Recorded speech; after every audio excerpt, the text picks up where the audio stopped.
The first thing I noticed was the silence. Not the kind I knew from dawn before the ovens woke, and not the tired hush after a dinner rush when the whole bakery smelled like coffee grounds and sugar crust and old heat. This silence had weight. It pushed against the windows. It made the little brass bells over the door hold their breath.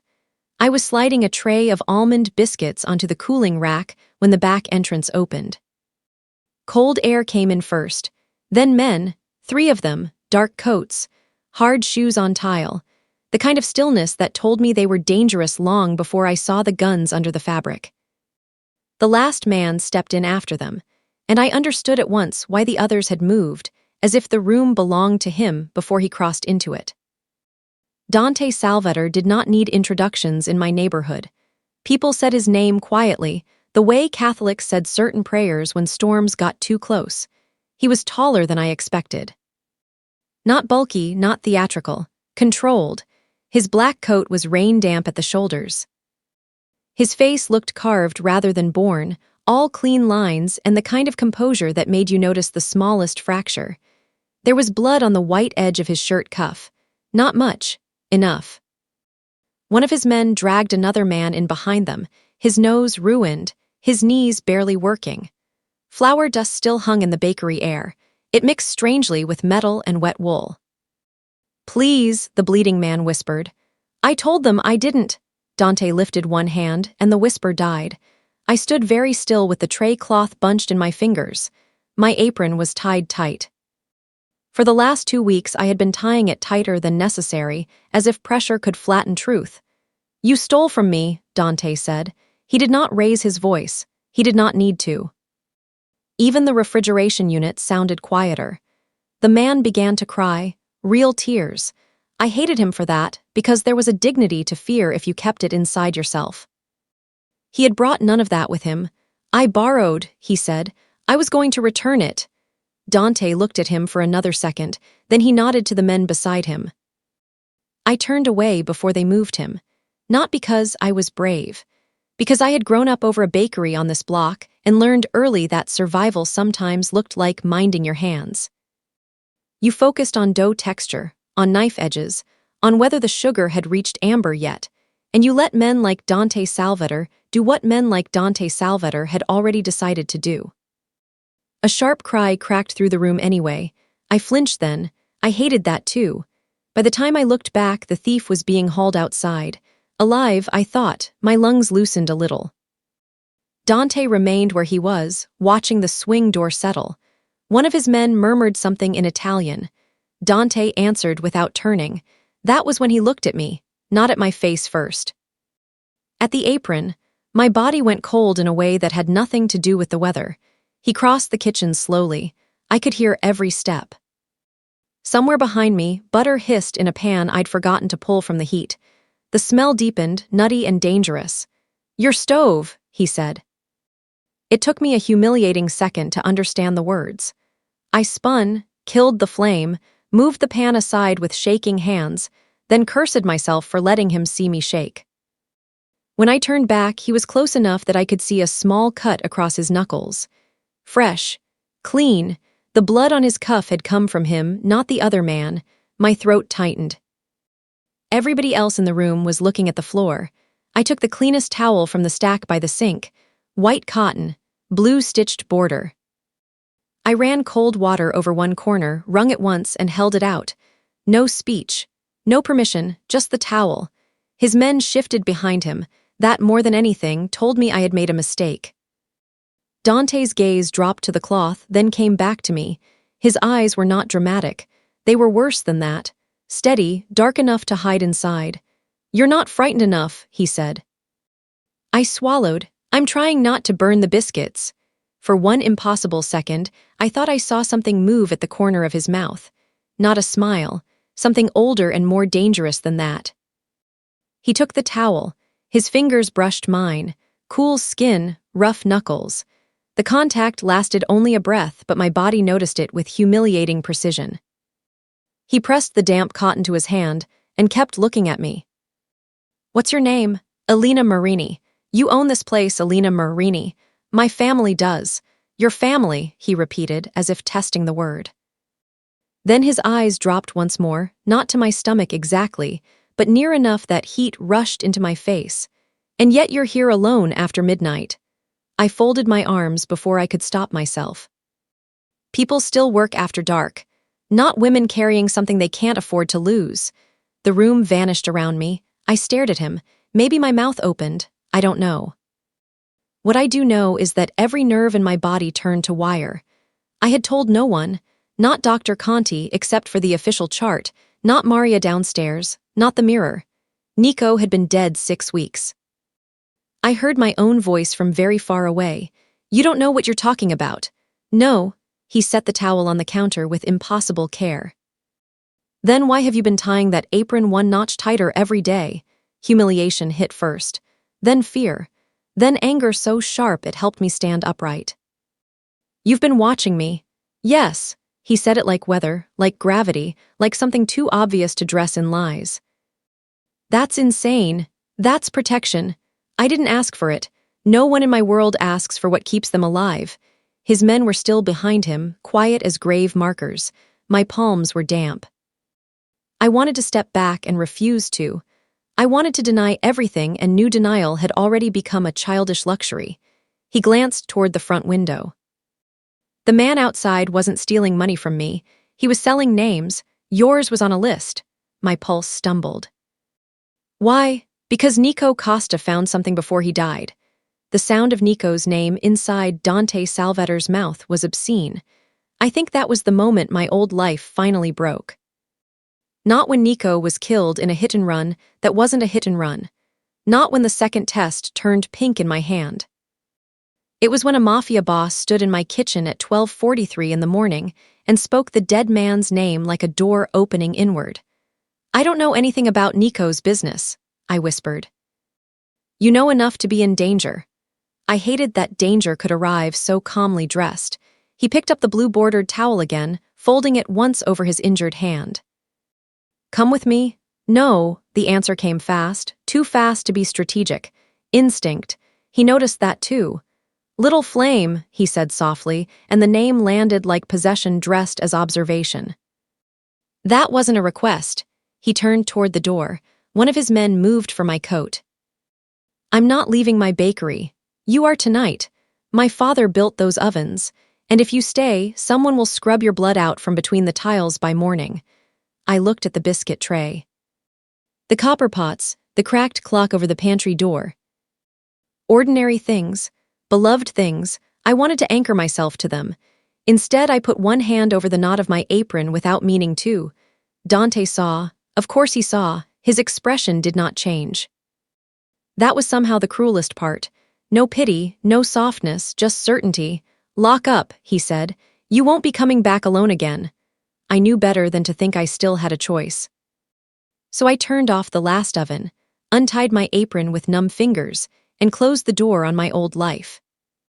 The car smelled like leather, cold rain, and the bitter espresso one of Dante's men drank from a paper cup without ever seeming to finish. Chicago slid past in wet streaks outside the tinted window. Street lamps smeared gold across the glass. I kept my hands folded over my coat because they had started to tremble the moment we left the bakery. I was not going to let them see.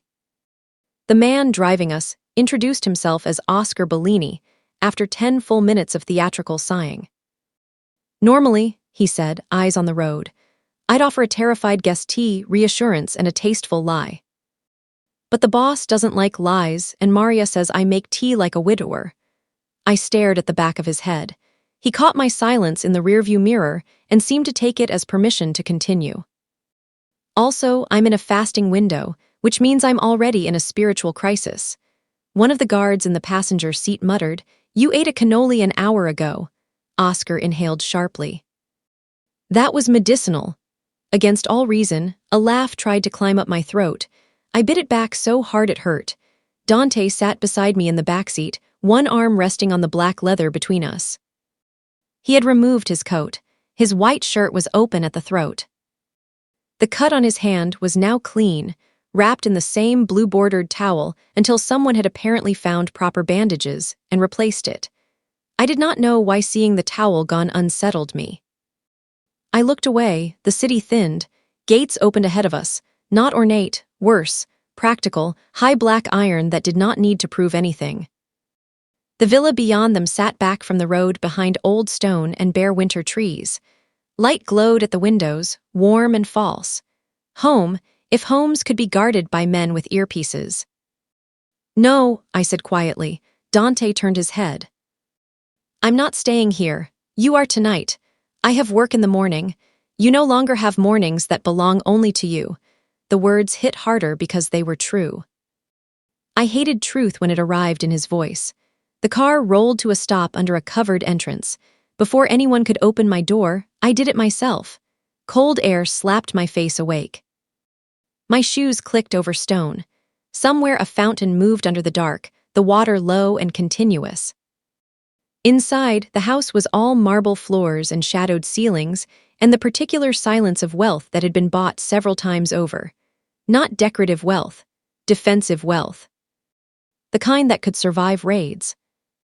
A woman in her late 50s appeared at the end of the hall with a dish towel over one shoulder, and an expression that suggested armed men in her foyer were an inconvenience, not a surprise. "Finally," she said, "if you drag in one more wet coat over my clean floors, Dante, I'll bury you myself." Oscar brightened instantly. "Maria, light of my tormented life." She ignored him. Her attention moved to me, softened by one careful degree, then sharpened again when it fell to my middle. She saw too much. I was beginning to think this house was built for that. "Come," she said.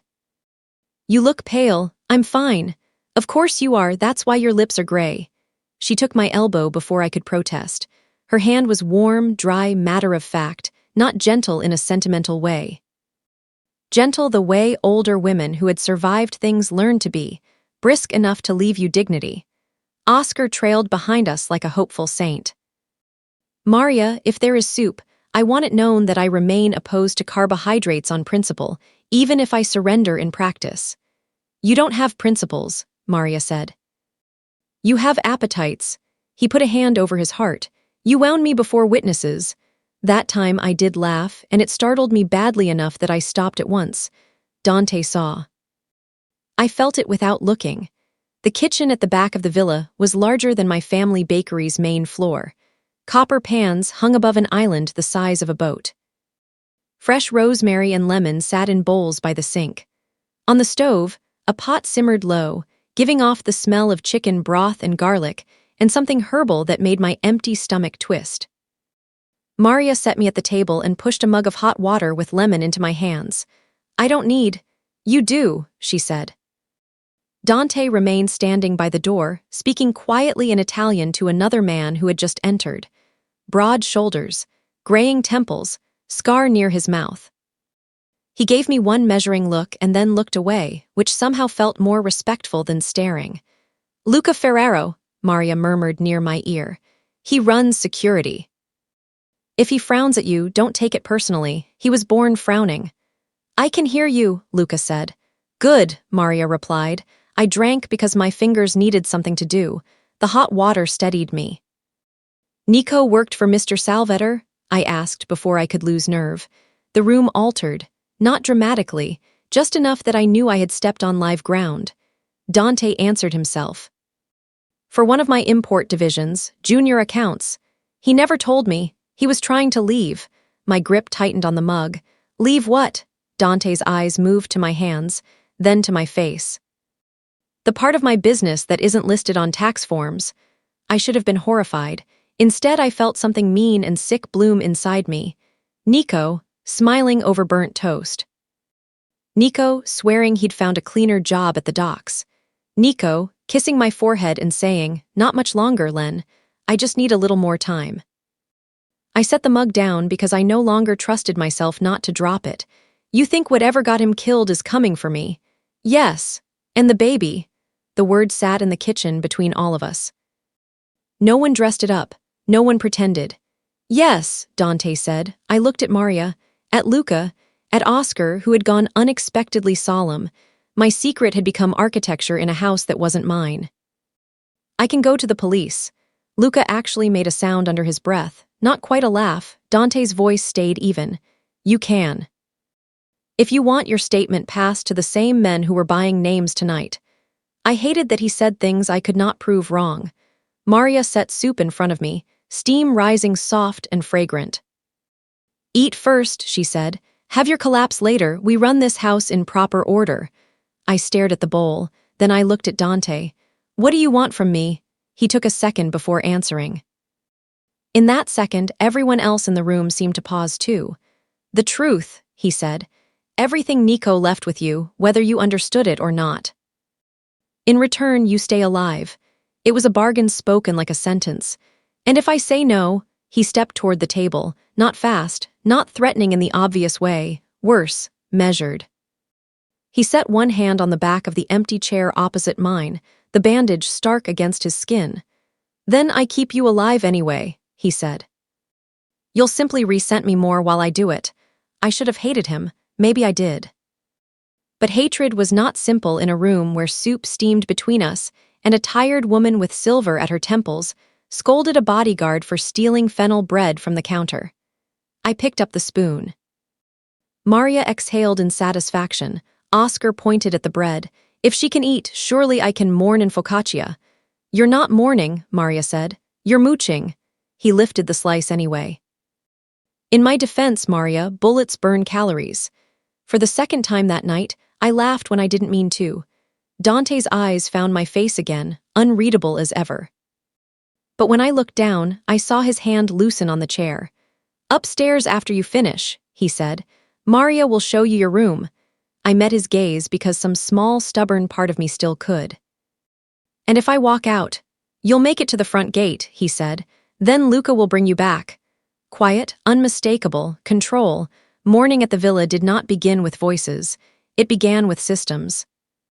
Footsteps in measured patterns. Doors opening and closing with disciplined restraint. The muted hiss of an espresso machine somewhere below me. The distant low murmur of Italian from staff, who knew exactly how loud a house should sound when dangerous men were awake. I stood barefoot on cold marble and pressed my palm to the curve beneath my ribs. Still small, still mine. The room they'd put me in looked over a formal garden stripped raw by winter. Inside, everything was soft in expensive ways that made me uneasy, thick curtains, cream walls, a bed I did not trust because it felt too much like surrender. On the dresser sat a tray with toast, sliced pear, and tea. Beside it was a prenatal vitamin. I stared at the bottle until my vision blurred at the edges. No one had asked me what brand I used. No one had asked if I needed one at all. The listener would have known then, if this were a story told by someone kinder than life. He had prepared. I didn't know. I only knew fear sharpened into something stranger. Maria found me dressed and suspicious. You look like the tray insulted your bloodline, she said. Who brought this? One of the girls. Who told them what to bring? She gave me a flat look. Do you really need me to answer? No, I did not. Downstairs, the kitchen had already been put in order by invisible, competent hands. I hated invisible, competent hands. They made me miss my own chaos. Flour on cuffs, cracked vanilla beans on the cutting board, the bakery radio that only picked up one station if you slapped it twice. Maria handed me coffee with more milk than coffee. Don't glare, it's strong enough to put hair on your baby. That isn't how pregnancy works. It is in this house. I almost smiled into the cup. The smile died when Dante walked in. He wore a charcoal suit that made him look less human and more like a decision the city had failed to stop. Men entered behind him with folders, phones, weapons hidden badly if you knew where to look. Every conversation thinned. He saw me first. Or maybe he always saw the room first, and I was learning too slowly what it meant to be inside his room. Eat, he said. I am eating. More. I'm not livestock. Oscar, seated at the far end of the island with a tiny bowl of yogurt he was glaring at as though it had betrayed him, muttered. I've been saying that for months. Maria smacked the back of his head with a wooden spoon without looking. He rubbed the spot, wounded beyond reason. Dante's mouth almost changed shape. Almost. I took another piece of toast to spite him and instantly hated that it felt like obedience. By noon I had met enough of his world to understand how carefully it was constructed. Luca walked me through the first floor as if showing me exits in a burning theater. Panic room, south stairwell. Garden route, which guard answered to whom, which wing I was not to enter under any circumstance. You expect an attack in your own house? I asked. He looked at me as if I had asked whether rain got things wet. I expect men to want what belongs to Dante. The words landed badly. I was not his, neither was the child. I told myself that 3 times. It helped less than it should have. In the afternoon, Maria learned I was a pastry chef because I corrected the angle of her piping bag on reflex when she cursed at a collapsing batch of cream horns. She narrowed her eyes at me, handed me the bag, and said, "Fine, show off." I should have refused. Instead, I rolled my sleeves, adjusted the filling ratio, and changed the oven humidity by 1 notch. 20 minutes later, the pastry came out in clean, blistered layers, delicate enough to crackle. Oscar walked in, took 1 bite, and made a sound indecent enough that Maria threatened to baptize him in the sink. Dante came to the doorway without announcement. He watched my hands finishing the last sugar dusting. "You do that professionally?" he asked. "My family bakery," he nodded once. "You're good." Praise should not have mattered from a man like him. It did anyway, not because I needed it, because he had the kind of voice that made even simple words feel selected. I set the tray down. Nico used to handle our lease extensions. He said he got us favorable terms through his company. "Not favorable," Dante said. "Protected." I looked up sharply. "From what? From men who collect debts by breaking kneecaps?" My stomach turned. Why would he involve us in that? Maybe he thought he was helping. Or maybe he lied to me. Yes, there was no cruelty in it. That almost made it worse. A car engine sounded in the front drive.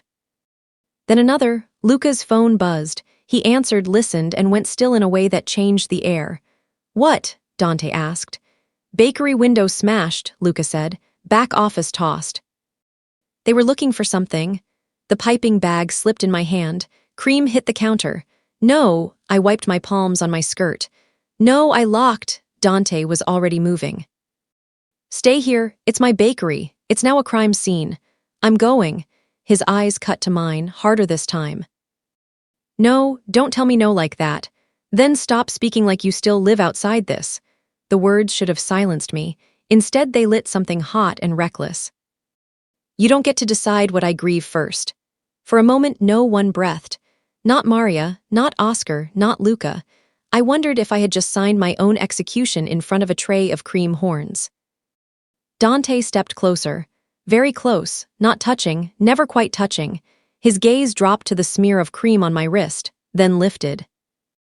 "You think I don't know what grief looks like in a kitchen?" Something old moved under the sentence. A locked room, a voice he hadn't meant to use. I felt my own anger falter, not because I forgave him, but because pain recognized pain faster than pride did. He reached out then, not to me, past me. His thumb caught the dot of cream at the base of my wrist and wiped it away with a folded napkin from the counter. The contact was impersonal and somehow more intimate because of it. And almost. He dropped the napkin. "You're safer angry inside this house than brave outside it," he said. Then he turned and left with Luca. Oscar watched the door swing shut and sighed dramatically. Well, that was charged enough to power a small village. I stared at him. He raised both hands. "I'm on a yogurt deficit, Elena." "I say only what the hunger and God place on my heart," Maria muttered. "God has abandoned you." That night, after the guards doubled and the garden lights stayed on until dawn, I lay awake, listening to the house breathe around me. At some point I heard footsteps stop outside my door. Not entering, just there, a pressure valve releasing. From the hallway, unseen by me, Dante stood with one hand in his pocket and looked at the seam of light under Elena's door. He had seen fear, bargaining, hatred, hysterics. He knew how each one moved. What she had offered him in the bakery had not been courage. It had been care without permission. The wet towel on his hand had burned all night like memory. He walked away before he could ask himself what kind of man noticed that. By morning, I understood one thing with terrible clarity. Someone was already moving against us. The first time Dante touched me on purpose, I was standing in a room full of guns. He had brought me downstairs after dinner because, in his exact words, I needed to know the shape of the danger if I was going to survive it.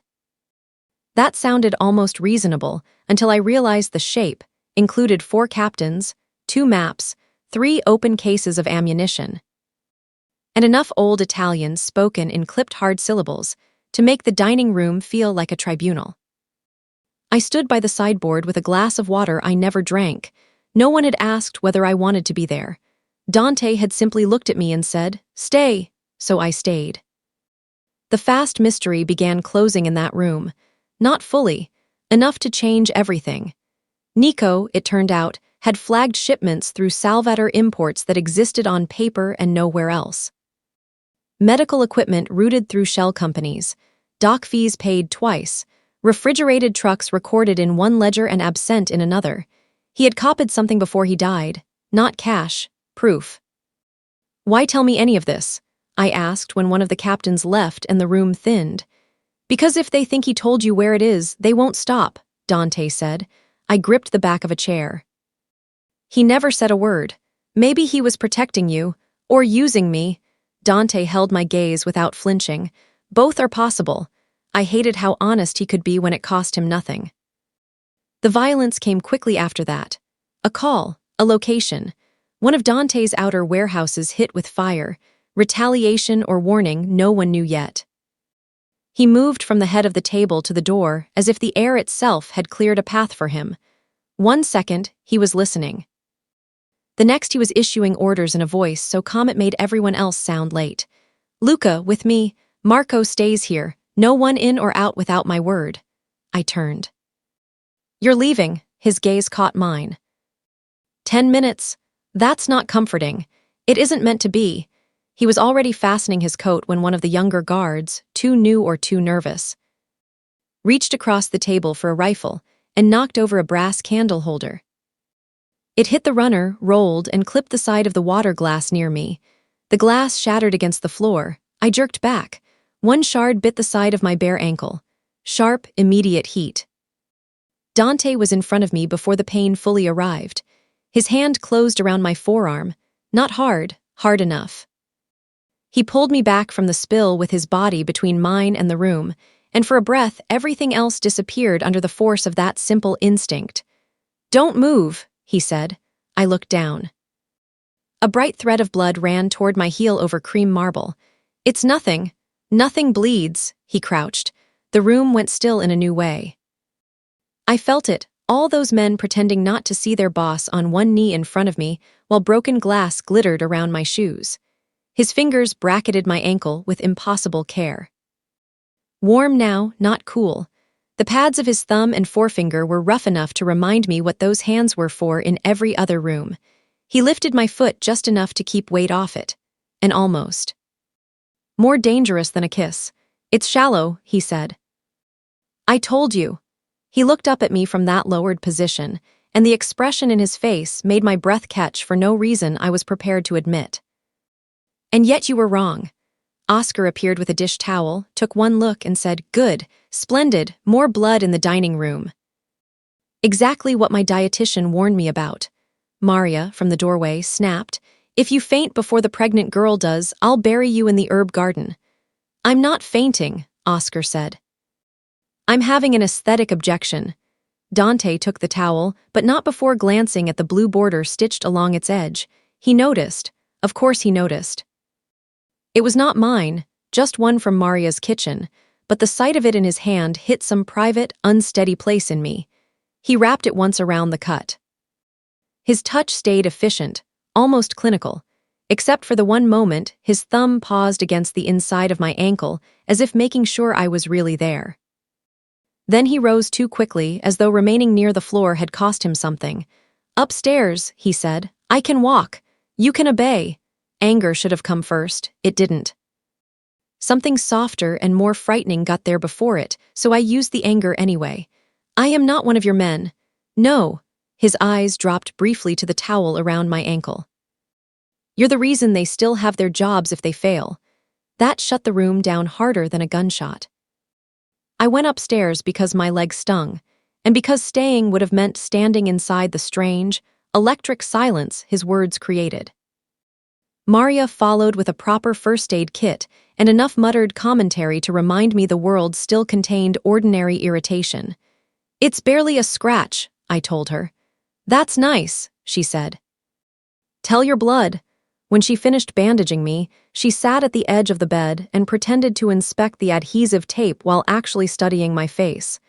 "You don't have to trust him," she said. I gave a breath that could have become a laugh if I'd had more energy. What a generous option. Trust and understand are different things. "Do you understand him?" Maria's mouth thinned. "Sometimes, on bad days, too well." Before I could ask what that meant, the lights in the hall flickered, then steadied. Somewhere downstairs a door slammed, followed by 2 rapid steps, then none.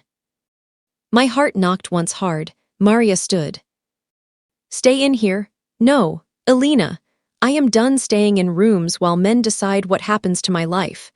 That was how I ended up halfway down the side staircase, one hand on the banister, looking into the foyer below, while the front doors opened on a gust of winter air, and Dante came back in. There was blood on his collar this time. Not his, I thought. Then I saw his left sleeve darkening near the shoulder. "Mine," some animal part of me said before the rest of me could object. Luca was speaking into his phone. Marco, who had been left behind, looked 1 inch away from death. Dante ignored all of it until his eyes lifted and found me on the stairs. His face changed by less than most people would notice, but I noticed. He started up toward me, fast enough that the men below stopped speaking. He reached the landing and took my wrist, not cruelly. Not gently either. He was checking, searching, looking for damage. I said upstairs, "You're hurt. Not badly. You're bleeding through your shirt."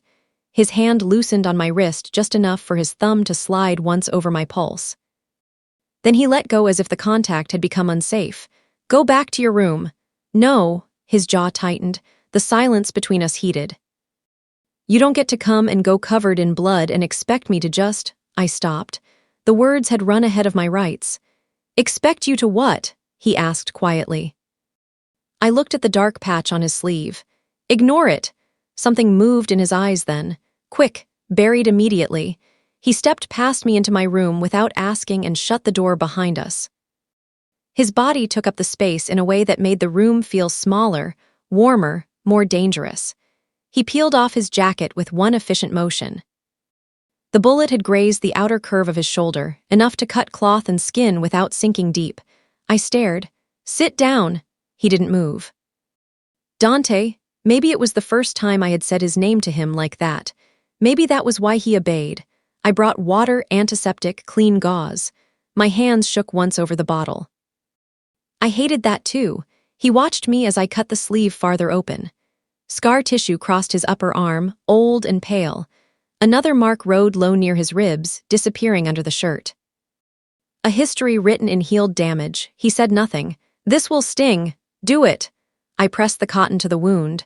His breath altered almost imperceptibly. That tiny break in control felt more intimate than if he had groaned. "Warehouse?" I asked. He nodded. "Was it retaliation? A message? For you? For us?" My fingers paused. "There is no us." His eyes lifted to mine. "That's where you're wrong, little flame." The nickname should have angered me. Instead, it made something warm and frightened flutter low inside me. I taped the bandage into place and realized how close we were standing, how carefully he was not moving, how easy it would be to remain right there and how impossible. Another almost. His gaze dropped to my mouth, only for a second, then returned to my eyes sealed shut behind discipline. "Sleep," he said. "You always leave in the middle of the part where people might answer back." "Yes." He stood. I took one step back to let him pass and hit the nightstand instead. His hand shot out to steady my waist before I could lose balance. My breath caught. So did his. We stayed like that for one suspended heartbeat. His palm broad and hot through the thin fabric at my side. My hand half raised between us, not touching him, not brave enough to. Then he let go first. Restraint. Clean, deliberate, devastating. When he reached the door, he paused without turning. No one gets close to you by accident anymore. The door shut softly behind him. I touched the place at my waist long after he was gone. Something had changed, and neither of us had chosen it cleanly. The next morning, I made a mistake that began as grief and ended as evidence. I could not stand another day of waiting, inside marble and guarded hallways, while men searched my life for the parts I had missed. So when Maria mentioned the florist had delivered peonies to the chapel alcove and Dante had left before dawn for a meeting in Cicero, I saw the opening exactly as if it had been cut for me. By 10:30, I was in the back seat of a sedan with Luca in front, 2 guards in another car behind us, and enough furious silence from every direction to confirm that no one approved of my errand. "We're there 15 minutes, Luca said. "Then we leave. It's a cemetery, not a nightclub. With you lately, I'm not ruling anything out." Chicago winter had turned the cemetery grass silver around the edges. Nico's grave was still too new, the earth a different color from the plots around it. Someone had left white chrysanthemums, not me. I had not been back since the funeral because the funeral had already felt false. Too many men in black coats pretending shock, too many lies arranged like flowers. I stood over the stone and waited for rage or heartbreak or some clean holy thing. What came instead was exhaustion. "I'm pregnant," I said aloud, because the dead at least could not interrupt. The word emptied me. "You should have known before I did. That seems fair somehow." Wind moved through the bare branches. Nothing answered. I crouched slowly, pressing one hand to the edge of the headstone, and that was when I remembered the drawer. Not the poetic kind of memory, not some hidden intuition, a practical one. Nico had always kept things he didn't trust in obvious places no one respected. Receipts in flour tins, spare cash inside the box of cheap tea bags he hated. He used to joke that criminals loved safes because criminals had no imagination. My heart began to pound. The back office drawer in the bakery, bottom left, stuck unless you lifted before pulling. By the time we got back, my pulse had climbed so high I could feel it in my teeth. The bakery front was boarded. The sign still hung crooked from the break-in. Inside, the place smelled like old sugar and sawdust from temporary repairs. I wanted to cry from relief, just seeing the scratched copper kettle still on its hook. Luca signaled the guards and stayed close enough to annoy me properly. 5 minutes! I ignored him and went straight to the office. The drawer stuck. I lifted, pulled. It opened. Inside, under invoices and an envelope of yeast supplier receipts, sat a flash drive taped to the wood. For one dizzy second, I could only stare at it. Luca swore softly behind me. "Don't touch," too late. I had already peeled it free. The fast mystery resolved right there. Nico had hidden something, not with me exactly, around me. Close enough that whoever searched the bakery missed it because they expected a secret to feel dramatic. I laughed once. It came out ragged. "What is it?" Luca asked. "I don't know." "Then stop holding it like a trophy." I pocketed it anyway. Back at the villa, Dante met us in his office before Luca could finish explaining. Anger sat on him differently than on other men. Not louder, colder, it made the room sharper. "You left security protocol for a cemetery and an active site," he said. "I found it. That doesn't make it intelligent." "No," I shot back. "It makes it useful." His gaze moved to my coat pocket. "Give it to me." I hated how quickly my fingers obeyed. He took the drive and handed it to Marco Bellandi, who was already setting up a secure laptop on the desk. Marco was one of Dante's cleaner men, expensive suits, soft voice, careful hands. I had liked him on sight because he didn't crowd space when he entered it. That should have embarrassed me later. At the time, it only made betrayal possible.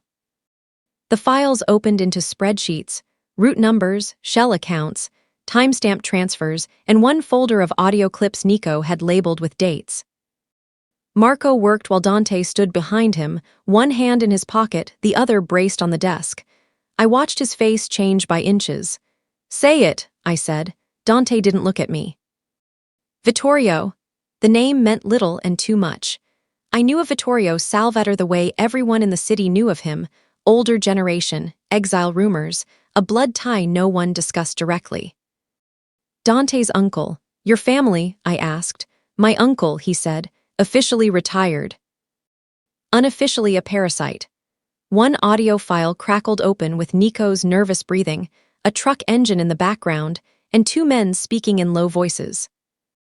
One of them I recognized after 3 seconds, though I had only heard it once before, Marco. The other voice said, Vittorio wants the manifest gone before Dante sees it. The room froze. Marco's hand jerked off the keyboard. Luca reached for his gun. No, Dante said. One word, enough. Marco stood slowly, too slowly. Sweat had appeared at his temples. Boss, listen to me, then speak carefully. I was feeding him scraps, misdirection, nothing real. The lie arrived too fast. I heard myself breathing. I heard the tiny electrical hum of the laptop. I heard Maria shouting at Oscar somewhere far down the hall about stealing biscotti before lunch. The ordinary sound made the betrayal feel obscene. Dante circled the desk. How long? Marco's eyes flicked once toward the door, calculating distance, failure, pain. Since Naples. That meant years, not weeks. Years. Luca made a noise that sounded almost wounded. I should have stayed out of it. Instead, I stepped forward. Nico found out, didn't he? Marco looked at me then, truly looked, and I understood too late that fear in a man like that could become hatred in less than a breath. He should have minded invoices, Marco said. Dante moved before the sentence finished, fast enough to blur. He drove Marco into the bookshelf with a crack of wood and bone that made me gasp. Papers slid from a top shelf in a white burst. Don't, I said, not because Marco didn't deserve it, because something in Dante's face had gone terrifyingly blank. He stopped anyway, not all the way. His forearm still pinned Marco's throat, but he stopped enough to hear me, enough to remember I was in the room. That cost him, I could see it. He stepped back. Luca caught Marco before he hit the floor and hauled him away, cursing under his breath in Italian that needed no translation. When the door shut, silence flooded in. I was shaking. Not from innocence exactly. Innocence had been leaving in layers, from witnessing the edge of what he was and the more frightening edge of what he had chosen not to do because I asked. He turned to me. You should not have seen that. I did. A muscle moved in his jaw. I thought Nico was hiding another woman, I said suddenly, absurdly, because grief comes out sideways when it has no better path. Or debt, or drugs, something cheap and stupid. I never thought, my voice broke and I hated it, I never thought he died for doing one decent thing. Dante's expression shifted, not softened, opened a fraction. He may have done many stupid things, he said. This wasn't one of them. It was the nearest thing to mercy he had offered me. I sat on the leather sofa because my knees had stopped negotiating. He crossed to the sideboard, poured water, set the glass into my hands, and stayed standing as if sitting too close might become another kind of danger. Why are you helping me? I asked. His answer took too long to be easy, because this child did not choose this war. That's not all. No, he left the rest unsaid. That night I couldn't sleep, so I went downstairs and made caramel in Maria's kitchen. Bitter first, then sweet, then on the edge of burning if you lost nerve at the wrong second. I folded it into dark chocolate cream and built a dessert with a hard sugar shell over the top. Oscar wandered in at 1 in the morning wearing slippers that looked criminally soft for a man who carried a weapon. What is it? He whispered. I don't know. He tasted the filling and closed his eyes like a pilgrim. It tastes like a woman making bad decisions with excellent technique. I laughed through a sudden sting behind my eyes. From the doorway, unseen by Oscar, Dante watched the caramelized shell crack under Alina's spoon and thought of everything that looked strong until pressure found the right place. Betrayal had a face now. War arrived on a Tuesday disguised as an ordinary doctor's appointment. Dr. Sofia Conti had the kindest hands I had ever seen on a woman who tolerated no nonsense. She came to the villa instead of making me go to her practice, which made me feel both protected and imprisoned in equal measure. By then I was far enough along that the shape of things could no longer be argued with, only accommodated. Stress is not ideal, she said while checking the monitor. Though given your current social environment, Less stress feels like an insult rather than a recommendation. Oscar. Stationed dramatically by the bedroom door with a paper bag of almonds he claimed were emotional support nuts, said, "Doctor, if you can prescribe peace to this house, I'll name my firstborn after you." Maria, who had come up with fresh linens, sniffed. "You'd need a first date before a firstborn," he sighed toward heaven. "This household is committed to humiliating me." Sophia smiled without looking up. "Heartbeat sounds strong." The room stopped. A tiny, rapid rhythm filled the air. Not like music, like insistence. I pressed my hand over my mouth. For one impossible second, all my fear rearranged itself around that sound. Real, alive, here. Dante stood in the doorway. No one had heard him come in. Of course no one had. His gaze moved from my face to the monitor, then stayed there, expression sealed so tight it became almost cruel. Sophia looked at him over her glasses. "You can either come farther in or stop blocking my light." He stepped inside. I don't know why that mattered. It did. Afterward, when Sophia left instructions and vitamins and stern advice, and Oscar was dragged out by Maria for trying to steal the almonds back from the side table, I found myself alone with Dante in the chapel hall, a narrow passage between the east wing and the private family chapel, lined with old framed saints who looked exhausted by human behavior. I had not meant to stop there. He had not meant to either, I think, but the silence after a heartbeat like that was too large to carry downstairs intact. "You already knew," I said.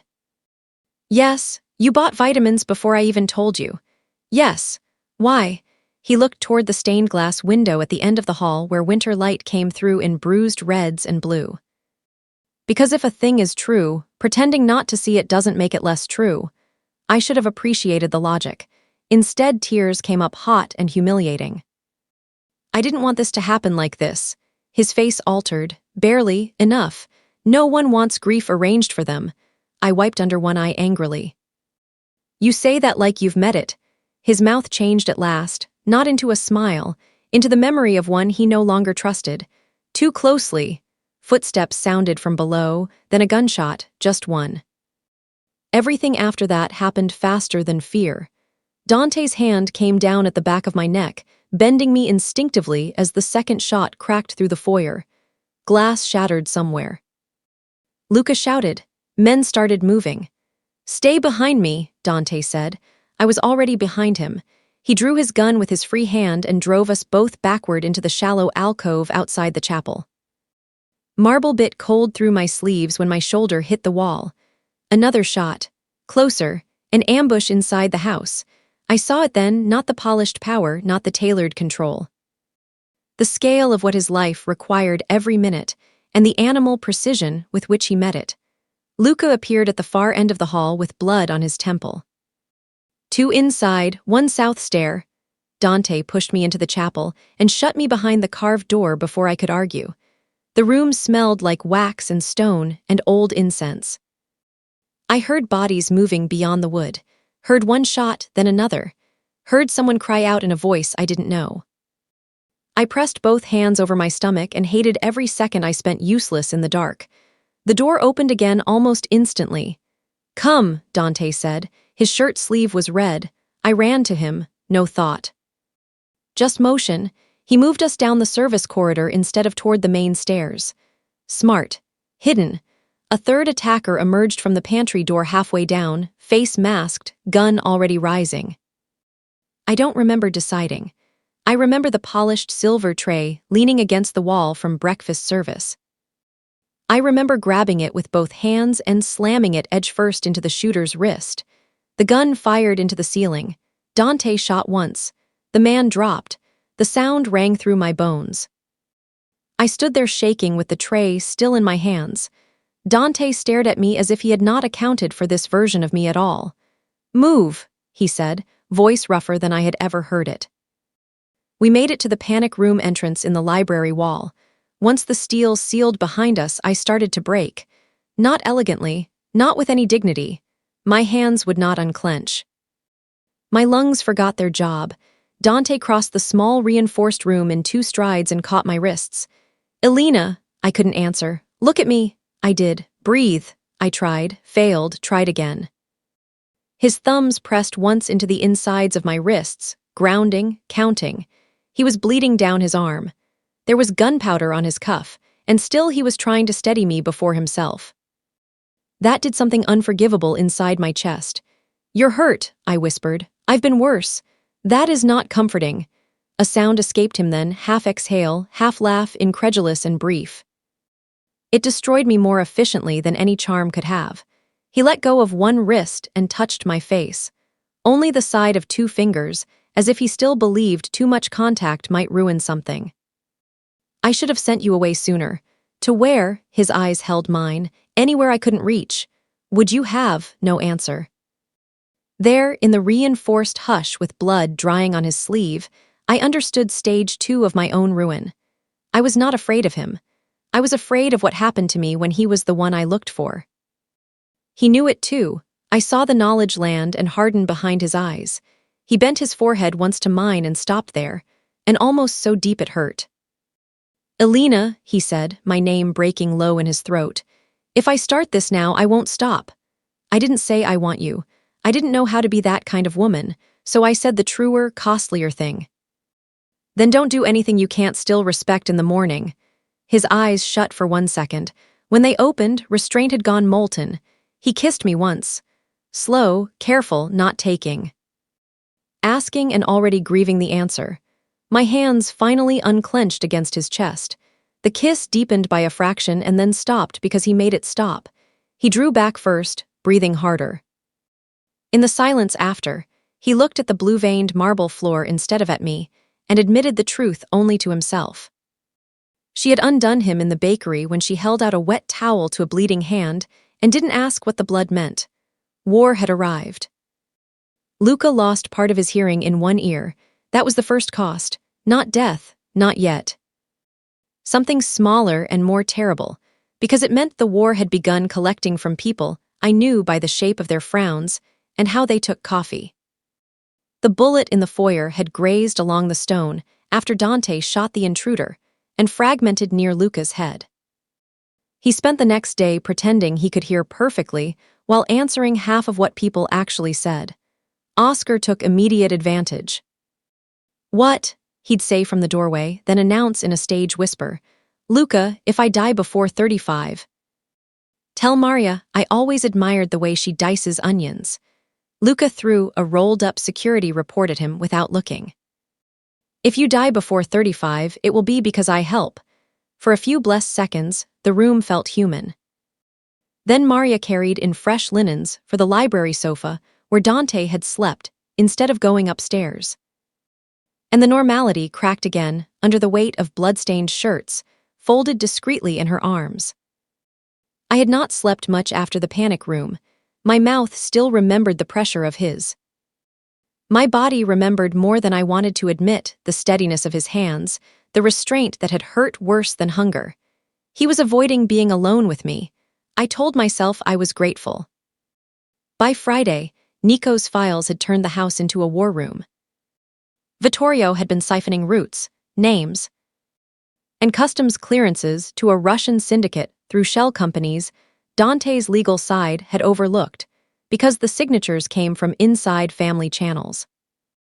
The listener knew before I did that Dante had already ordered money moved, allies warned, safe addresses burned. What I knew was simpler. Every phone call sounded like a blade being sharpened. Maria found me in the kitchen making broth I did not need. "You stir when you're scared," she said. "I stir when I'm busy." "You're scared busy." I let the spoon circle once more. "If I leave, this stops being his problem." Maria leaned one hip against the counter. "No, it simply becomes your funeral." "That's not what I mean." "I know," her voice gentled. "You think love is the same as burden if it arrives during danger." I looked up sharply. "I didn't say love." Neither did I before I could recover. Luca appeared with a burner phone and an expression that made my stomach fold in on itself. "Message came through the florist line." That was my line. The bakery emergency number Nico once forwarded when delivery suppliers couldn't reach us. The text had one photograph attached. Doctor. Sofia Conti leaving her office, crosshairs on her back, Under it, next one dies. My knees nearly gave. Dante read the message once. His face did not change. That scared me more than shouting would have. No one leaves alone, he said to Luca, to me more quietly. This is why you stay inside protocol. I looked at the photo again. Sophia, kind hands. A woman who had listened to a heartbeat in my room and smiled. They'll kill anyone near me. Yes. The truth landed clean and final. That night I packed a bag, not dramatically. Underwear, 2 sweaters, my mother's rosary, prenatal vitamins, the ultrasound print folded inside a recipe notebook. I had already decided where I would go before I admitted the decision.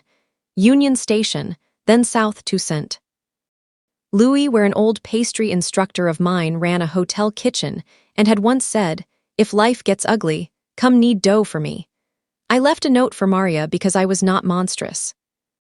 I did not leave one for Dante because anything I wrote would have been either cruel or weak, and I could not survive being either in his hands. The gates were changing shift when I slipped through the service garden in borrowed black clothes, and a knit cap Oscar had left on a chair 3 days earlier. The cold cut all the way through me. Gravel crunched too loudly under my shoes. Every step away from the villa felt less like escape and more like treason. At the station, heat blasted from vents that smelled faintly of dust and old metal. Travelers moved in tired lines under departure boards. Nobody looked at me twice. That anonymity should have felt like freedom. Instead, it felt thin. I bought a ticket with cash from the emergency envelope in my bag and sat on a bench with my coat wrapped tight. Across the tracks, a freight horn sounded low and lonely through the dark. I pressed my palm against my stomach. This is the right thing, I whispered. The baby offered no opinion. I saw Dante before he reached me, not because he was loud, because space changed around him. People did what people always did when he moved through a room, gave way without knowing why. Long dark coat, no visible weapon, death in the economy of his stride. He stopped 3 feet from the bench. I stood because sitting felt impossible. For 1 second we only looked at each other while departures blinked overhead and strangers wheeled suitcases past the wreck of my life. You left through the garden, he said. I left a note. For Maria, she worries, his jaw tightened. So do I, the words hit low and deep. I gripped the ticket hard enough to crease it. Sophia is marked because of me. The bakery is gone because of me. Luca bled because of me. You were shot because of me. No, he stepped closer. Because of Vittorio. If I'm not near you, he loses leverage. He loses sightline. Not interest. At least fewer people die. Don't decide that for me. I looked up, really looked. He had not slept. Stubble shadowed his jaw. There was a fresh split in the skin at one knuckle. The man in front of me looked less like a boss than like something held together by command alone. This is what your world costs, I said. Yes. No excuse, no softening. And you still want me in it. His face changed in one small, devastating way. No, I forgot how to breathe. Then he finished. I want you safe in spite of it. The platform announcement began overhead, tinny and distant, boarding in 7 minutes. A real exit, not a theoretical one, not a locked room fantasy. I could go. There were strangers everywhere. Cameras, ticket agents, a city still large enough to disappear inside if I was willing to become smaller. Dante, my voice broke on his name.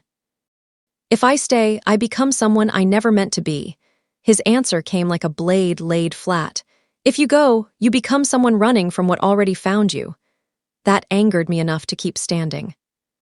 You don't get to decide which loss is cleaner. No, he said. You do. He reached into his coat and held out my bakery key. I stared. I had it copied after the break-in, he said. The original's yours. Such a stupid object to make me want to cry. Brass worn smooth at the teeth, flour long gone from the grooves, home reduced to metal and memory. If you board that train, he said, I won't drag you back. I believed him. That was the cruelty. That was the freedom. The train lights grew in the dark beyond the curve. I thought of Sophia under crosshairs, of Maria pretending not to love people too much, of Oscar making jokes with fear under every word, of Luca bleeding and calling it paperwork. I thought of Dante in the panic room. Stopping himself when taking would have been easier. And I thought of the one thing I had not wanted to name. That leaving would not restore the woman I had been before the bakery floor, before the towel, before the heartbeat in the hall. That woman was already gone. The train pulled in with a scream of steel. I took one step toward it. Then I turned, put the ticket into Dante's hand, and closed his fingers over it. "I'm not staying because I'm trapped," I said. His gaze burned over my face. "I'm staying because I know what this costs now." My hand shook once over my stomach and steadied. "And I'm choosing it anyway." Something brutal and reverent moved through his expression. He tucked the bakery key into my palm, folding my fingers around it the way I had once folded a wet towel into his. "Then come home, little flame." I walked back into the dark with him by choice. The call came from Dr. Conti's number at 4:17 in the afternoon. I was in Maria's kitchen rolling orange zest between my fingers because it kept my hands busy, and the smell was clean enough to cut through dread. Dante had been in meetings since noon with 3 captains, and a lawyer who looked as if sleep had become a moral weakness. Luca was on the security rotation despite his ear, pretending pain was an administrative error. Oscar was downstairs arguing with a scale in the gym and losing. My phone buzzed once against the counter. Unknown would have frightened me less. I answered too quickly. "Doctor," a man's voice came over the line, smooth in the way rotten fruit sometimes still looks polished. "Not quite." Every muscle in my body locked. "Marco." "Good." "Saves time." Papers rustled near him, a door shut somewhere on his end. "Your doctor is alive for the moment." My hand tightened around the phone. "If you hurt her, you don't have enough leverage to threaten me, Alina." The use of my name and his voice made my skin crawl. I had liked him. That was the first humiliation. The second was realizing he knew exactly how to use people like me. Not stupid women, not weak women, just women who still believed manners meant something about character. "What do you want? Come to the bakery." "No." A beat of silence, then a quiet click. A photo arrived, Sophia seated in a chair, hands bound, mouth uncovered, angry more than afraid. Beside her, just visible, the edge of my family bakery's office desk. "I don't believe you," I whispered. "You don't need to, you need to choose." Marco's voice thinned with impatience. 1 hour. "Come alone, or the child loses its doctor before it takes its first breath." The line died. I stood there with the orange zest crushed wet in my palm, while my heart beat so hard it felt detached from me, like something mechanical and failing in another room. I should have gone to Dante. I know that now in the clean, painful way you know things after damage is done. At the time, all I saw was Sophia in that chair. Kind hands. A woman who had heard my baby's heartbeat, and then gone home through a city that was dangerous simply because she had walked too near my life. I left through the rear service corridor with my coat half-buttoned and a note on the table that only said, "I'm sorry." The bakery was dark when I let myself in. That was wrong immediately. Even boarded and bruised from the break-in, it should have smelled like stale sugar and wood dust and the ghost of coffee. Instead, it smelled like cold flour and electric heat. Someone had turned on the back office lamp. The yellow square of it cut across the hallway like bait. "Sophia," I called. No answer. I took 2 more steps, and the pantry door behind me swung shut. Hands caught my arms. I fought on instinct, twisting hard enough to wrench my shoulder. A cloth bit over my mouth. No chemical, no sleep, just force. Another set of hands stripped my phone from my pocket. "Still a bad listener," Marco said near my ear. "They didn't knock me out." I suppose that was the courtesy reserved for people whose fear needed to be useful. When they sat me in the old proofing room in the basement commissary, my wrists were bound behind the chair with nylon ties. The air was humid from low industrial heat.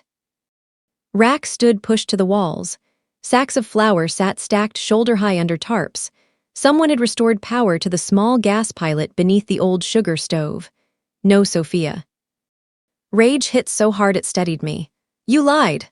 Marco crouched in front of me, elegant even in a ruined kitchen. He had changed into a dark wool coat. There was a bruise yellowing along one cheekbone from where Dante had driven him into the shelf. Of course I lied. Is she alive? Yes. He smiled without warmth. For now, she's more useful alive than dead. Don't look so grateful, it doesn't suit you. I wanted to spit at him. I wanted to beg. Both impulses disgusted me equally, so I looked at the room instead. Stainless prep table, sugar thermometer missing from the clip, one leg of the chair slightly warped, flour everywhere. Men with guns were very bad in kitchens. They rarely knew what mattered. What does Vittorio want? I asked. Marco's expression sharpened at his name, some old habit of deference still alive inside him. Order restored, he said. Dante confuses restraint with strength. Your existence proved how far he drifted. My existence. The baby, you, the wet towel, the doctor, the train station. Do you think no one noticed? He tilted his head. He was never meant to become a man who could be reached through tenderness. The words went cold all the way through me. You killed Nico. Marco gave the smallest shrug. I redirected a car. Something in my face must have changed, because for the first time he looked almost wary of me. Nico tried to take the ledgers directly to Dante, he said. He thought if he handed proof to the nephew instead of the uncle, this city might become survivable. He was sentimental. And Vittorio, practical. The door opened behind him. Vittorio Salvator entered like the ghost of a dynasty that had gone sour. He was older than I expected, but not diminished. Silver at the temples, tailored coat, hands too clean. He had Dante's height reduced by age and none of his stillness. Where Dante held violence inside control, Vittorio wore it like entitlement. He studied me for a long moment, then my stomach. This, he said softly, is why empires rot. I straightened in the chair as far as the ties allowed. No, men like you are why. His smile was almost approving. He likes your mouth. I'm beginning to understand what his silence says about your company. Marco shifted, irritated. Vittorio only laughed once under his breath. I should thank you, he said. You forced him into the open. The boy used to believe blood could be cleaned if he worked hard enough. His mother filled his head with domestic fantasies. Kitchens, schools. A life outside the name. He looked around the commissary with visible distaste. When she tried to run, I corrected her. My lungs stopped. You killed her, I said. I kept the family from becoming weak. The slow mystery opened all the way then. Not just Dante's wound, but its shape. A woman who had tried to save a son with ordinary things, and the man who taught that son tenderness was a liability punishable by death. Vittorio stepped closer. Dante thinks he hates me. What he hates is recognition. He is me if he stops pretending otherwise. No, I said. He glanced at me, mildly curious. And why is that? Because he stops. The words came before thought, true anyway. For the first time, Vittorio's face hardened. He nodded to Marco. Call him. Marco dialed on speaker. Dante answered on the second ring. Where is she? No greeting, no threat, only that my chest hurt. She's listening, Marco said. Come to Pier 14 with the ledgers and half your dock security codes. Alone enough to be serious. Or I start mailing pieces of your future back to you.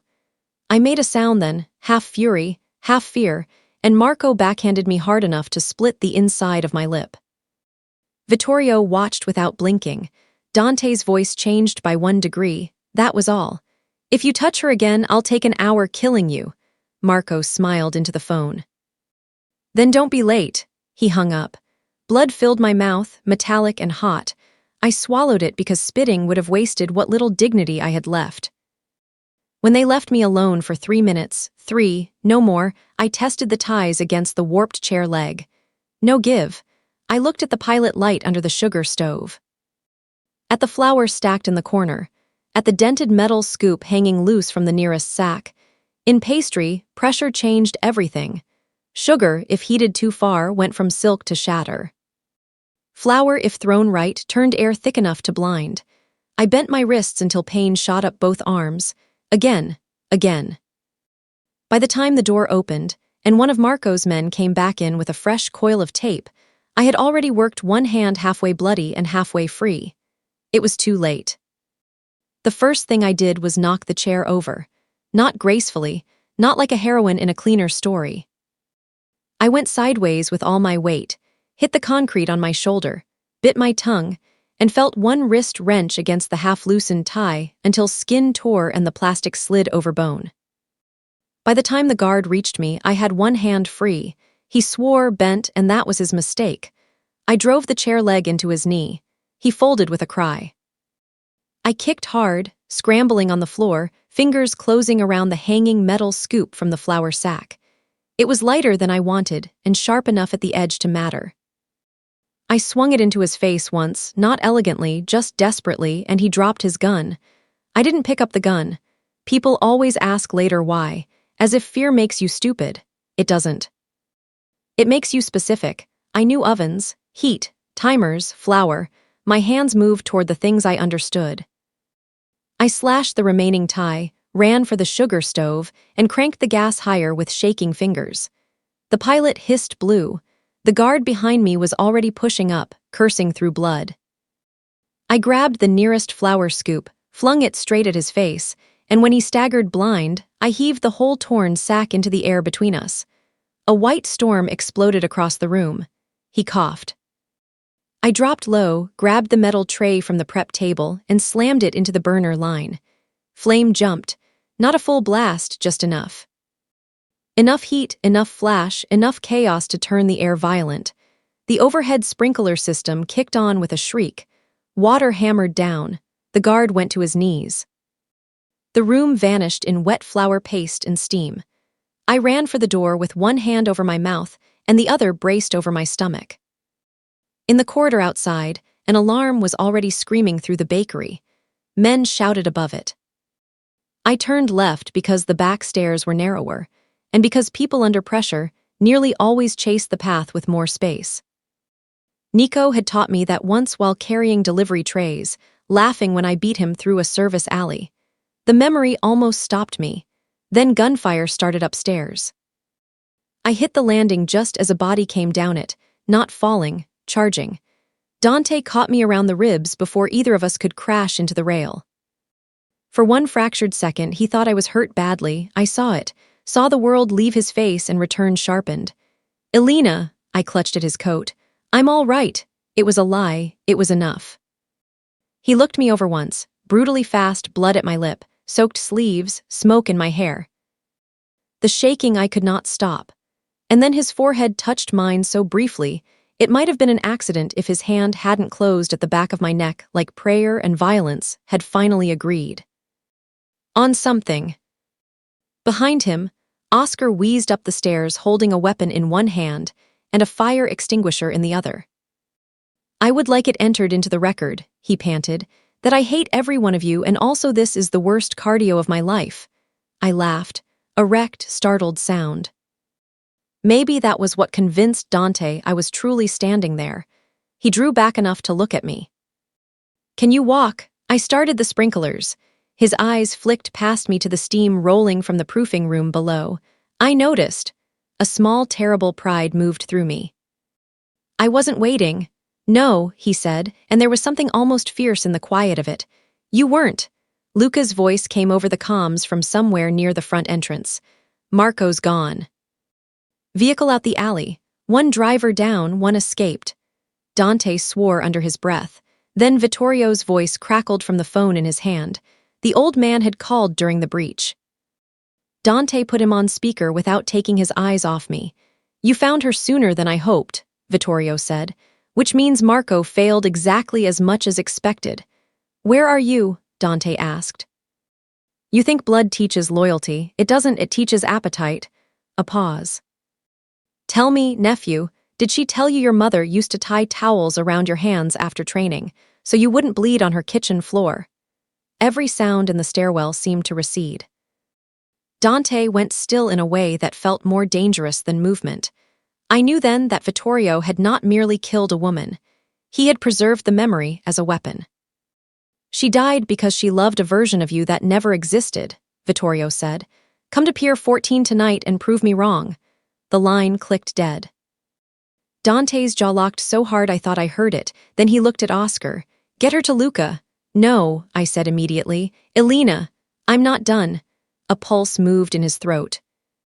Neither am I stepped closer before sense returned and caught the front of his coat. Then stop sending me away every time the truth gets ugly. His gaze dropped to my hand, then lifted. Around us, men moved, shouted, reloaded. The bakery alarm still screamed.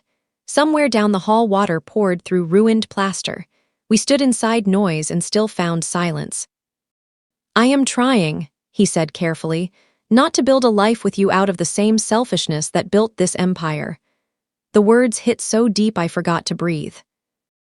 Oscar, blessedly, decided that was the moment for practical despair. As moving as this is, there are armed men, mildew, and a very real possibility I'll die damp. Dante shut his eyes once, as if Oscar's existence was proof that God enjoyed irony. The rest happened fast. Luca secured the block. Sophia was found alive in a florist van 2 streets over, furious and gagged and threatening legal action at everyone equally. Marco's driver bled out before speaking. The trail to Pier 14 was clean enough to be deliberate, a trap. That night in Dante's office, maps covered the desk. I sat on the leather sofa with a blanket I did not need because everyone else needed me to look protected. Maria pressed tea into my hands and then smoothed smoke-damp hair back from my face with rough tenderness. Oscar hovered near the door, pale under his usual nonsense. You know, he said to no one in particular, if Maria ever loved me. This would be the moment she confessed it before I perish in dockside misery. Maria didn't look up from tucking the blanket around my knees. If you perish, I'll confess relief. He put a hand over his heart. Cruelty in my final hours. Luca came in then, face set. Car found, Pier 14 confirmed. Half the old cold storage is wired. Dante looked at me across the room, not because he doubted, because he knew I was already part of whatever came next, and for the first time I knew it too. By dawn, one of us might not survive what waited at the docks. Pier 14 smelled like river ice, diesel, and old fish ground so deep into the timber that no amount of money could ever scrub it clean. Dawn had not reached full light yet. The city behind us was a smear of gray. Ahead, the cold storage warehouse sat with its loading doors half open, as if it had nothing to hide. Men like Vittorio always mistook theatrical invitation for power. Dante did not. Neither did I. You stay in the van until Luca says move, he told me for the 3rd time. We were crouched behind a stack of rusted cargo drums inside the service lane beside the pier. He wore a black overcoat over a vest that would stop some bullets, and none of the things I was afraid of. Luca stood 2 feet away checking sight lines with a compact rifle and the same old frown. Oscar, in a dark knit cap and body armor he complained made him look broad in a tragic way, was whisper-praying to every saint he could remember in no useful order. I looked at Dante. If I stayed where you put me, we would still be looking in the wrong room. That was true. The only reason we weren't walking into Vittorio's clean decoy entrance was because I had recognized the shipping codes from Nico's files. Flour deliveries, sugar loads. Refrigerated manifests that didn't match the legal front businesses. Vittorio hadn't hidden in a weapons warehouse. He'd hidden where nobody feared soft things, food routes, storage ledgers, ordinary supply. He gave a single short nod. Acceptance, not surrender. Still, he said, you wait for Luca. Luca muttered, see, we agree, mark the date. Oscar crossed himself. A miracle before sunrise. It should not have been possible to smile there. I did anyway. Then the first shot cracked from the roofline. Everything broke open. Luca shoved me down behind the drums. Dante moved with a speed I had only ever half seen when I was the thing he was moving toward instead of the thing he was shielding. Men fanned left. Return fire split the morning. Glass burst from the upper office windows in silver rain. South door, Luca shouted. I ran when he signaled. Low, fast, boots slipping on wet boards. Oscar somehow stayed beside me, panting and swearing with operatic commitment. If I live, he gasped, I am eating an entire cake alone. You say that every day. Yes, but this time it's tactical. Inside, the cold hit harder. Industrial freezers lined the east wall. Forklifts stood abandoned between pallets of imported canned tomatoes and vacuum-sealed cheese. This whole war had moved through kitchens and docks and places people trusted because hunger makes everyone hopeful. Gunfire echoed from the upper catwalk. We made it halfway to the interior office before Vittorio's men cut in from the service corridor. Oscar shoved me behind a pallet and fired twice with his eyes squeezed shut the first time and furious the second. "I hate this," he yelled. "I'm too emotionally rich for combat." Luca dropped one of the attackers cleanly. The other kept coming. I saw the angle before Luca did, the muzzle lifting not toward me, but past me. "Luca," he turned, too late for the warning, not too late for the choice. He stepped into the line anyway. The shot hit high in his chest. The force knocked him sideways against the pallet rack. Time did a strange, awful thing then. It widened. I saw the rack sway. Saw tomato cans begin to tumble. Saw Oscar's face lose all its comedy at once. Luca fired once more from the ground and killed the man who shot him. Then he looked at me like he was trying to make sure I was still upright. "Move," he said. There was blood at the corner of his mouth. I dropped to my knees. "No." He caught my sleeve with startling strength. "Elena, move." Oscar was already dragging me up, voice breaking around my name. "Please, please don't make this the place." I went because Luca had used his last intact command voice, and because staying under falling metal would have made his sacrifice meaningless. That is the ugliest thing about survival. It often looks like obedience to loss. We reached the upper office through the side stair. Dante was there, one-handed with his gun, coat torn, face cut at the temple. Marco was. I learned later Vittorio had shot him himself for being caught alive too long. At the time, all I saw was Vittorio by the window with a pistol in one hand and Nico's copied ledgers in the other. He looked at Dante and smiled. "There you are.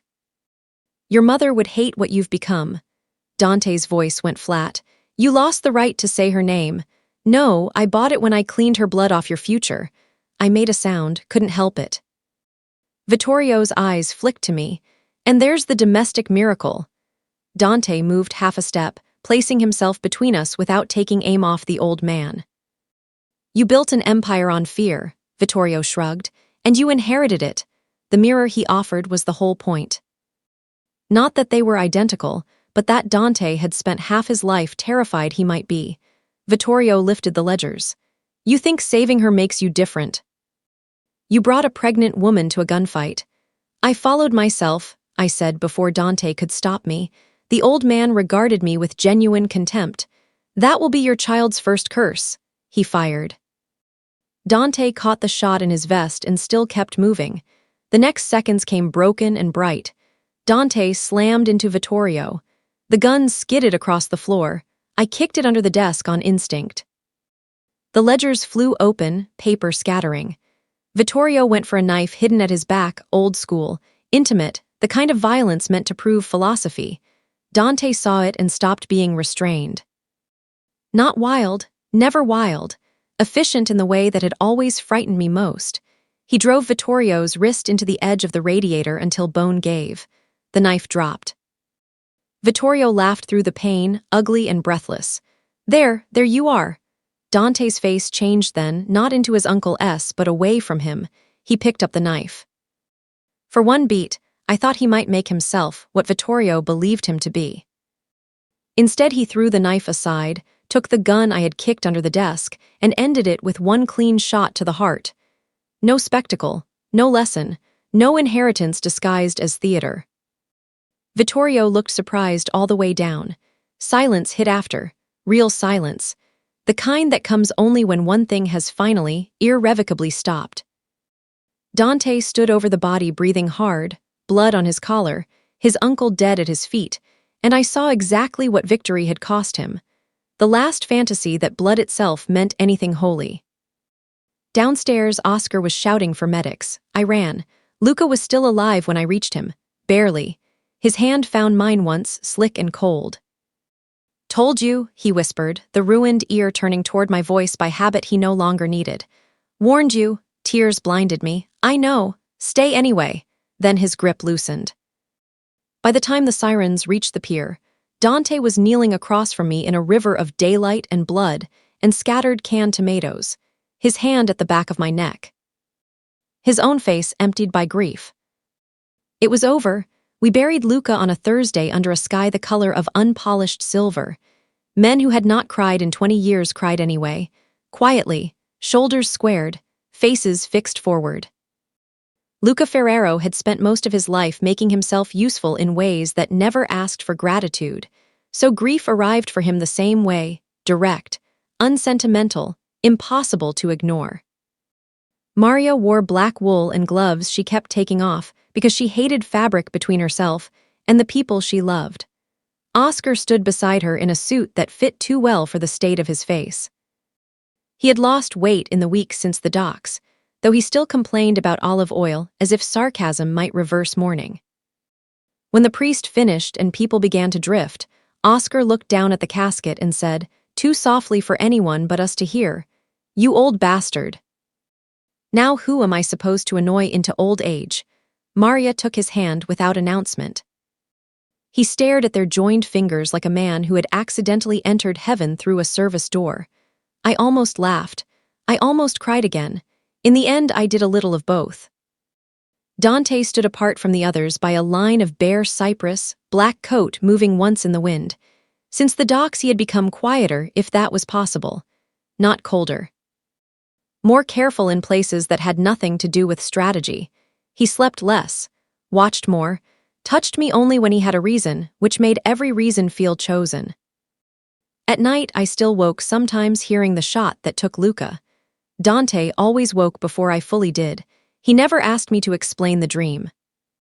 He simply sat up, passed me water, or laid one warm hand over the place beneath my ribs where our child turned now with undeniable life. We had not called the baby hours out loud. Not yet. That was part of what waited between us. A month after the funeral, the bakery reopened. Not fully, not beautifully. The front window was new and too clear. The floor had been replaced where blood and sprinkler damage had ruined the old boards. Half the shelving still smelled faintly of sawdust, but the ovens worked. The radio still needed to be slapped twice on the left side. My father's copper kettle still hung where it always had. Ordinary, damaged, alive.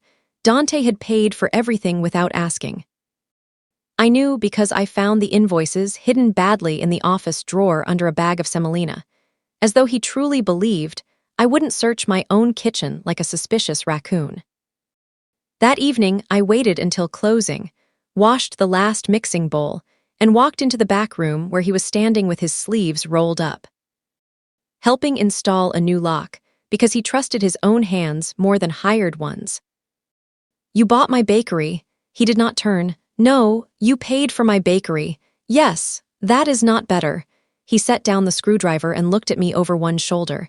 "It wasn't meant to be better. It was meant to be done." I folded my arms. "You can't keep solving things with money and expect me to call it romance."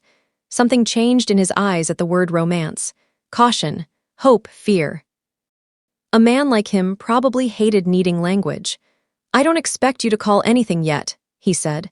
The baby shifted hard enough to make me suck in a breath. He was across the room before I finished the sound. "Pain? No, just opinion."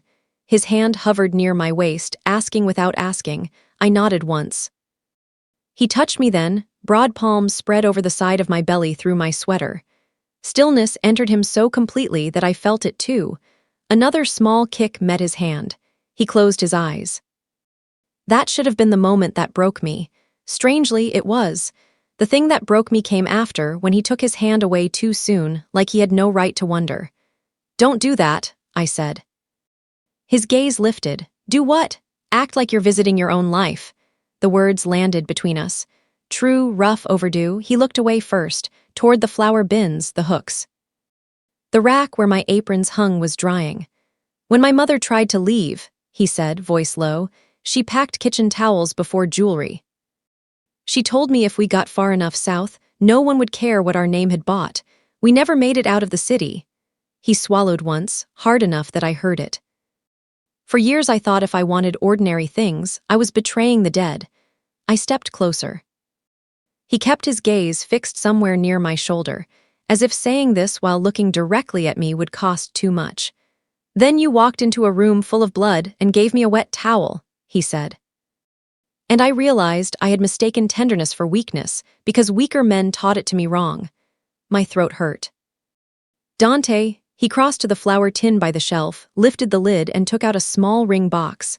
I stared at it, then at him. Then at the flour tin again because my mind had lost all useful sequence. "It's not subtle," he said. I let out a breath that trembled into a laugh. "No, it's also not a fairy tale." He opened the box. His mother's ring, simple and old and shockingly unshowy, lay against black velvet. "I can offer protection badly, devotion better than I expected, and honesty in pieces when whole honesty feels like skinning. I can offer a home that will never be harmless. I cannot offer you a world without shadows." My eyes filled anyway. He stepped closer, not kneeling, not performing. Just standing in the flour-dusted back room of my reopened bakery, like a man, laying down the only weapon that had ever mattered. "Marry me, little flame," he said, and the nickname had become so warm by then it no longer sounded like possession at all. "Not because I saved you, not because you stayed. Because every version of my life that still feels human has you standing in it." I nodded before the speech returned, then cried because it had. He slid the ring onto my finger with hands steadier than mine. Afterward, we stood there laughing softly through tears we would both deny to less trusted people. Outside, the streetlight came on. Inside, the mixer bowl still dripped in the sink. "Is this the part where we kiss?" I asked, his mouth almost curved. "If you want." I did not say I want you. I still wasn't that woman. So I took the front of his shirt in my fist and kissed him first because some forms of bravery arrive late and still count. When we finally drew apart, he rested his forehead on mine, one hand warm around the nape of my neck, and whispered my nickname again as if it were the gentlest thing he knew how to hold. The radio crackled to life by itself in the front room, and we both laughed. 9 months later, the bakery smelled like butter, espresso, and sleep deprivation. I was wearing an apron again. Not to hide anything this time. The baby, our daughter, Lucia Ferrero Salvator, with Dante's stare and my inconvenient refusal to nap on command, was upstairs with Maria, who claimed all infants respected only her, and perhaps the Pope. Oscar had married her 2 months after our wedding, in a ceremony so emotional he cried before she reached the aisle, and then denied it while still damp-faced in the photographs. He now split his time between numbers, security, and bringing me pastries from other neighborhoods so I could complain properly about their lamination. Life had not become safe. That was the truth of it. Dante still moved through rooms like men checked doorways before breathing. There were still calls he took in his office with the door closed. Still shadows the city kept for families like his, but the world inside our walls had changed shape. Warmth no longer felt like an intrusion. It felt built. I was glazing orange cakes when the back door opened. I knew it was him before I turned. Not magic. Scent. Cold night air clinging to wool, sandalwood under it. And something darker, cleaner, the outside dark itself, if darkness could be worn on skin. "The kitchen is closed," he asked. It was until the owner developed a terrible taste in late visitors. He stepped into the light, taking off his gloves. There was a fresh cut across the back of one knuckle. Small, clean. Something in me went still. He saw the moment I noticed. His gaze dropped to my hands, to the folded white towel with the blue stitched border lying beside the sink. The same pattern I had begun ordering in batches after moving back into the bakery. Though only one of them was old enough to be the original, and I kept that one in the top drawer like a relic too ordinary for display. Neither of us spoke. I ran the towel under cool water, wring once, fold, then I crossed the kitchen and held it out. His eyes changed. 12 chapters of us seemed to live in that one look. The blood on his cuff in my bakery, the proofing room, Luca's grave, a ring box in flour. Our daughter breathing upstairs under Maria's dictatorship of blankets. He took the towel, his fingers brushed mine, warm this time, familiar, no fear left in the contact, only history. "You still do that," he said. I glanced at the cut. "You still come home bleeding often enough to make it relevant." A quiet laugh left him, real, tired, mine. He pressed the wet cotton to his knuckles and watched me the way he had once watched for weakness and now watched for something far more dangerous. Hope. That was the answer. I finally understood. Not why he had noticed me, why it had landed.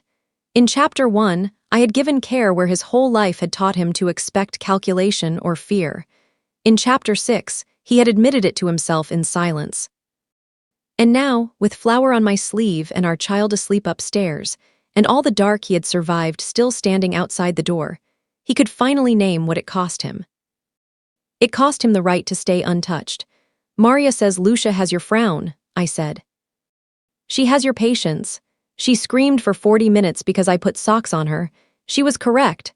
I smiled despite myself. "Oscar says she already judges him." Also correct. From upstairs, right on cue, Lucia cried once, indignant, commanding, impossible to ignore. We both turned instinctively toward the ceiling. Ordinary, radical. Ours. Dante set the towel aside and came to stand behind me as I checked the glaze. His hands settled lightly at my waist, careful of the apron ties. He rested his chin near my temple, not all his weight, just enough.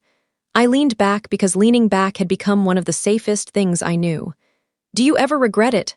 I asked quietly. He did not pretend not to understand. The train platform, the docks, the life that came after choosing a man whose world would never be gentle by default. His answer took one breath. "No," I turned inside his arms. That wasn't the question. His gaze held mine. "I know." The unresolved thing remained there, where maybe it would always remain. Not whether he loved me, not whether I loved him. But whether love can ever fully forgive the cost of the road that led to it. Luca was still dead. Nico was still dead. A child would grow under our roof with both tenderness and guards at the gate. Some questions close. Some simply learn how to live in the room without poisoning it. Dante touched the blue border of the towel with one finger, then tucked a flour-smudged strand of hair behind my ear. "Little Flame," he said, and now the name held no claim except belonging freely given. "If you're asking whether I wish I met you in a cleaner world." Every day, the truth of it hurt and warmed at once. And if you're asking whether I'd choose this one again, if this is the only world that gets me to you. His hand moved to the small of my back, steady. "Certain I would still walk into your kitchen." Upstairs, Lucia cried again. Louder, Maria shouted something in Italian that sounded suspiciously like a threat against blankets. Oscar answered from the hall with panicked devotion. I laughed. Then cried, just a little, because some happiness still arrived with grief folded inside it. I took the towel from the counter and wrapped it once around Dante's hand, smoothing the blue border flat against his skin. The same gesture, completely different weight. This time, when he closed his fingers, he caught my hand with it and kept it there.